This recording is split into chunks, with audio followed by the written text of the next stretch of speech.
কি বলতে হবে বল? যে আমার আর শফিকের যদি ভিডিও যদি পোস্ট হয়, হ্যাঁ, তোর আর শফিকের ভিডিও যদি আমার ফোন থেকে যদি পোস্ট হয়, আমার নিজের উপরই ঘৃণা হচ্ছে। তো আমি সবার নামেই কেস করবো। আর এত খারাপ ভিডিও দেখে আপনারা এটা বলবেনই। আমার অনেক ইচ্ছা ছিল অনেক খাওয়ার। ওদের খুব কাছের বন্ধু ছিল যে ভিডিওটা নিয়ে সোশ্যাল মিডিয়ায় পোস্ট করেছিল। তো আমি তার বিরুদ্ধে কালকে সাইবারগ্রামে কেস করে এসেছি অলরেডি।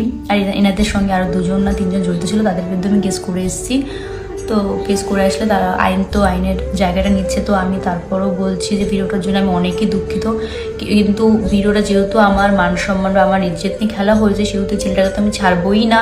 ছেলেটাকে নিয়ে আমি কালকে আবার যাব ওদের যে বাড়ি, যেখানে ওই থানায় ওর ভিতরে একটা কেস করতে।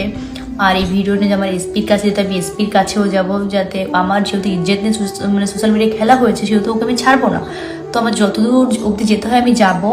আর তারপরে একটা কথা আমি বলেছি, আমি আপনারা যদি বলেন যে ওই ভিডিওটা ওদের, আর সব থেকে বড় কথা ভিডিওটা ওদের বাড়িতেই করা হয়েছিল। ওই ভিডিওটা ওদের বাড়িতে, আমি ওদের বাড়িতে থাকতাম, আমরা ভিডিও করতাম একসঙ্গে, আমি ও শফিক সবাই আমরা একসঙ্গে ভিডিও করতাম। তো ভিডিওটা ওদের বাড়িতেই করা হয়েছে। আর ওর বাপ মা বা ওর বোন, ওর বউ সবাই জানে ব্যাপারটা, সবাই হয়তো ওকে হেল্প করেছে। আর আমি যেহেতু ওর বিরুদ্ধে কেস করব, সেই কেস করাতে রুবেল, যদি তুমি মনে করো তুমি পালিয়ে যাবে, আমি তোমার বিরুদ্ধে একার নামে কেস করবো না। আমি তোমার বাবা মা, তোমার বোন, তোমার জামাইবাবু, তারপর তোমার বউ, আমি সবার নামেই কেস করবো যে তুমি একা পালিয়ে যাবা। তুমি আমার মান সম্মান নিয়ে, আমার ইজ্জতে সোশ্যাল মিডিয়ায় কোনো মান সম্মান রাখোনি। আর আমি তোমার একার বিরুদ্ধে কেস করবো না, কারণ ব্যাপারটা তোমার বাবা মা, তোমার বোন টোন সবাই জানতো বিষয়টা।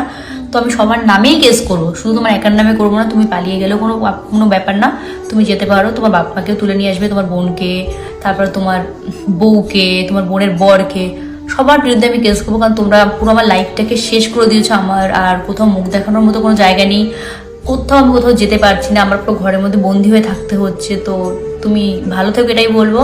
আর এমন কিছু করো না যে তোমার বিরুদ্ধে আমার আরো কোনো উপর লেভেলে গিয়ে কেস করতে হয়। যতদূর করার আমি করছি, কারণ তোমাকে আমি কোনো কিছু বিনিময়ে তোমাকে আমি ছাড়ছি না। যত দূর অব্দি যাবো আমি তোমাকে নিয়ে, যত দূর অব্দি যেতে হবে। কি বলতে হবে বল?